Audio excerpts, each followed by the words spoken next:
नमस्कार साथियों, आप देख रहे हैं कुरुक्षेत्र भूमि न्यूज़ और कुरुक्षेत्र भूमि न्यूज़ आपको आज लेकर पहुंचा है चुनावी यात्रा, चुनावी सरगर्मियां जो चली हुई हैं जिला पानीपत के ग्रामीण क्षेत्र के गांव बिजावा में। और आज हमारे साथ भावी सरपंच पद के उम्मीदवार हैं सतपाल फौजी जी, जो कि समाजसेवी भी हैं। इन्होंने पहले 2005 से पहले देश की सेवा भी की है और आज ये सामाजिक कार्यों में भी बहुत बढ़ चढ़ कर भाग लेते हैं। और आज राजनीतिक ख्याल इनके मन में कैसे आया वो हम जानकारी लेंगे, रूबरू कराते हैं आपको सतपाल फौजी जी से। जानकारी लेंगे कि इनका जो राजनीतिक उद्देश्य है वो क्या है। सर नमस्कार। नमस्कार। तो सर सतपाल फौजी जी, स्वागत है आपका कुरुक्षेत्र भूमि न्यूज़ में। धन्यवाद। तो बताना चाहेंगे सर, आपका जो राजनीतिक उद्देश्य है वो क्या है? उद्देश्य तो जी ऐसा है, हमारे समाज में ये पिछड़ा समाज है और 70 साल से आज तक कभी इसमें ऐसी में आया ही नहीं सरपंच जी। और 70 साल के बाद 70-72 साल के बाद अभी आई है, यानी फर्स्ट टाइम है जो रिजर्व आपके गांव में आई। जब से ये गांव बसा है रिजर्व कोटा फर्स्ट टाइम आया है इसमें जी। तो अभी हमें चाहते हैं कि भाई जो गांव को, हमारी सलाह ये है कि भाई हम पूरे गांव को इकट्ठा लेके चलेंगे जी बिल्कुल। इसमें कोई किसी का मतलब जाति भावना नहीं है, सभी को पूरे गांव को साथ में लेके चलेंगे। जो भी गांव के काम हैं जो पेंडिंग रह रहे हैं वो काम होने चाहिए जी। अब जैसे किसानों के लगा ले, सारे गोर कच्चे पड़े हैं, एक दो गोर छोड़ के रास्ता छोड़ के बाकी सब कच्चे हैं। मैक्सिमम गांव में गोर पक्के बन चुके हैं और हमारे गांव में भी ऐसे कैसे हैं जी। ग्राउंड है हमारा, कई बार इस ग्राउंड का वो आ चुका है, ग्रांट आ चुका है, लेकिन अभी तक ये ग्राउंड पक्का नहीं हुआ। हम इसको चाहते हैं कि भाई इस गांव के बच्चे बाहर क्यों जाएंगे, यहाँ भी तो खेल सकते हैं जी बिल्कुल। गांव में भी तो खेल सकते हैं। गांव का ग्राउंड होना चाहिए पक्का जी। और अभी तक ये ग्राउंड पक्का नहीं हुआ, सिर्फ 4 दीवारी हुई इसकी। कितने एकड़ में है ग्राउंड? ये 4 एकड़ में, 4.5-5 एकड़ में है करीब जी। ग्राउंड तो काफी बड़ा है, जगह है उसका, स्टेडियम, अच्छा स्टेडियम बन सकता है उसमें। तो सर आपके गांव की जो पंचायती भूमि है, पंचायती इनकम है वो कितनी है?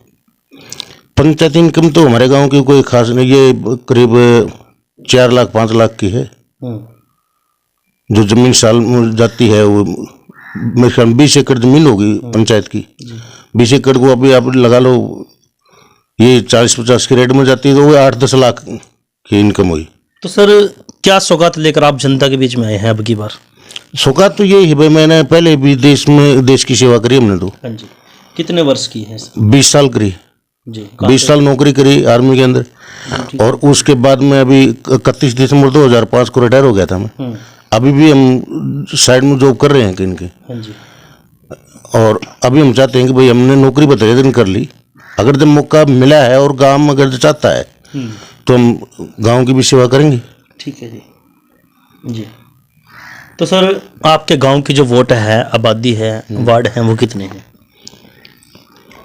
वार्ड तो हमारे गांव में, हाँ जी जी। वोट कितनी है लगभग? ये 1400-1450 वोट हैं गाँव में जी। तो एससी कोटे की कितनी वोट हैं? एससी कोटे की 140 वोट हैं तकरीबन। 140। हाँ जी। जी। तो सर आपके गांव में सबसे बड़ी समस्या कौन सी है जिससे पूरा गांव तंग है? और वो समस्या सभी की है, आपकी भी है, पूरे गांव की समस्या है। समस्या तो हमारे गांव में ग्राउंड की है, बच्चे खेल नहीं पाते उसमें, मतलब जाए अभी बारिश होगी तो नीचे कच्चा है तो कच्चे में क्या करेंगे बच्चे जी। थोड़ा अगर मान ले 10 दिन मेंटेनेंस चलाता है बच्चा अपना और 10 दिन के बाद बारिश हो जाए, महीने के बाद बारिश हो जाए तो 15 दिन में सूखेगा, फिर बच्चा तो वहीं का वहीं आ गया। बिल्कुल जी। उसमें घास जैसे ग्रीन घास लगा देते हैं, वो है नहीं कुछ नहीं है सर। तो सर इसके अलावा जो शिक्षा के प्रति आपकी सोच है वो किस प्रकार से है? शिक्षा के प्रति तो ये सरकार ने बिल्कुल पढ़ाई का भट्ठा बिठा दिया। जैसे कोरोना महामारी के चलते आज शिक्षा का जो स्तर है बिल्कुल डाउन चला गया है। तो इस स्तर को, शिक्षा के स्तर को उठाने के लिए किस प्रकार की मुहिम चाहते हैं आप? नहीं करो, अगर जैसे शिक्षा कोरोना थी तो जब इलेक्शन होता है, स्टेटों में इलेक्शन होता है, उस टाइम वो कोरोना कहाँ चले जाता है। जी।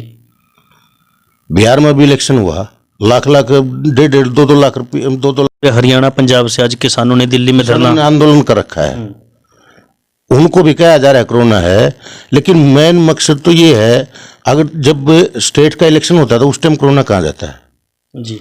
उस टाइम तो बीजेपी सरकार बढ़ चढ़ के हिस्सा लेती है जी। और लाख लाख 2 लाख मतलब आदमी इकट्ठे करती है, तो उस टाइम कोरोना कहाँ जाता है। तो सर जैसे आज सरकार के माध्यम से और शिक्षा को जैसे बढ़ावा दिया जा रहा है कि किसी न किसी तरीके से शिक्षा प्रभावित ना हो और शिक्षा चलती रहे, तो गांव में जैसे ऑनलाइन सिस्टम चलाया हुआ है तो इससे प्रभावित हो। ऑनलाइन में कैसे, जैसे छोटा बच्चा है वो कैसे पढ़ पाएगा। अभी पिछले साल जो बच्चे पढ़ने शुरू करे यूकेजी एलकेजी में, वो बच्चे फोन से पढ़ सकते हैं क्या? ऑनलाइन पढ़ सकते हैं? नहीं पढ़ सकते जी बिल्कुल। तो सरकार ने बढ़ावा कहाँ दिया? सरकार ने तो इसको बिल्कुल नीचे लिया है सरकार तो जैसे अब 1 साल होने पे है कि फरवरी में 1 साल हो जाएगा, स्कूल बंद हैं अभी। मान एक वही बात बता रहा मैं, मेरा पोता है, हमने पिछले साल उसका एडमिशन करवाया था, पूरे साल स्कूल में गया, और जो सीखा। की क्या राय है भाई स्कूलों में इस चीज का, अगर जो बीमारी है तो सरकार ने 1 साल होने वाला है, सरकार ने इसकी मेडिसिन क्यों नहीं निकाली? बिल्कुल भाई अगर सरकार को इतनी चिंतित है तो उसकी मेडिसिन निकालनी चाहिए थी अभी तक। तो अगर ये बीमारी है। फौजी साहब, आपका कहने का भाव ये है कि हर कार्य प्रगति पर हैं, जैसे शादी विवाह भी अब हर काम होते हैं, फैक्ट्रियां सब काम स्टार्ट हो चुके हैं, तो आपका कहने का भाव ये है कि स्कूलों को भी खोला जाए। स्कूलों को भी खोला जाए, स्कूलों को खोला जाए। और जो है, जब उन एक 12वीं पास और देश की शिक्षा मंत्री पिछली बार थी, तो उस देश में क्या होगा? बिल्कुल। देश एक 12वीं पास से इतने बड़े देश की शिक्षा मंत्री लगा रखी है, तो उस बाकी देश का क्या होगा फिर? स्टडी बेस है वो कितना है? स्टडी बेस मतलब किसी ने? आपकी जो पढ़ाई है वो कितनी है? मेरी पढ़ाई तो बहुत कम है जी। मैं तो 8 क्लास पढ़ रहा हूँ जी। तो सर अगर जैसे 10वीं पास से सरपंची के लिए मांगा गया है, उसमें 10वीं पास से सरपंची के लिए मांगा गया है, तो हम अपने लड़के की बहू को उठा रहे हैं। अच्छा। हाँ, इलेक्शन तो जो कैंडिडेट है उनका नाम क्या है? मनीषा देवी उनका नाम। मनीषा देवी। हाँ जी। तो सर आज हमारे चैनल के माध्यम से आप जनता से, अपने ग्रामवासियों से किस प्रकार की अपील करना चाहेंगे? ग्रामवासियों को तो यही, हम तो यही अपील चाहते हैं कि भाई जो अगर जो हमारे में अच्छाई है तो हमारे को वोट दे करके हमारे को बनाओ। जो भी काम है गांव के, जो सार्वजनिक काम होने वाले हैं वो हम करेंगे। बिल्कुल।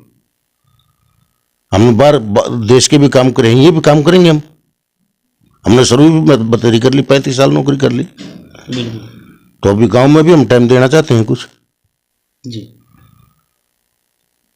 जी। तो सर जैसे नया साल नज़दीक है, तो ग्रामवासियों को किस प्रकार का बधाई संदेश आप देना चाहेंगे? नया साल का बधाई देंगे पूरे गांव को। हो सकता है इलेक्शन तो उससे पहले होगा नहीं कि भाई कोई काम के लिए कोई काम करके ले भाई ये काम कर दिया, हमने इस चीज़ का श्रेय मिलना चाहिए। तो वैसे हमारी तरफ से पूरे गांव को बधाई। तो सर जैसे सत्ता में आ जाने के बाद आपकी सबसे पहली जो प्राथमिकता है वो क्या होगी? सबसे पहले तो जो भी जिसके पात्र है उसका, उस आदमी को उसका हक मिलना चाहिए। अगर जो कोई इसके गरीबी रेखा से नीचे का है कोई आदमी, तो उसका हक मिलना चाहिए उसको जी। और उसको तो उसका मिलता नहीं हक। और दूसरा आदमी जिसके 10 बीघा जमीन, 15 बीघा जमीन। आज की खास कड़ी में हमारे साथ थे सतपाल फौजी जी, जो कि बिजावा गांव से भावी सरपंच पद के प्रत्याशी हैं। इनकी पुत्र वधू है मनीषा। तो हमारी भी आशा रहेगी कि इस प्रकार के नेता को जरूर चुने, जिसने पहले देश की सेवा की है, अब जनता की सेवा में लगे हुए हैं और आज गांव की सेवा के लिए समर्पित अपना जो जीवन है उसको लेकर आए हैं। तो ऐसे नेता की ज़रूरत है समाज को। तो बने रहे कुरुक्षेत्र भूमि न्यूज़ के साथ। हम भी अपील करते हैं कि अब की बार सतपाल फौजी जी का सहयोग जरूर करें, ताकि देश के साथ साथ अपने गांव का भी विकास ये भरपूर तरीके से कर सकें। तो कैमरामैन राजू राणा के साथ राजेश सिरसवाल की एक रिपोर्ट।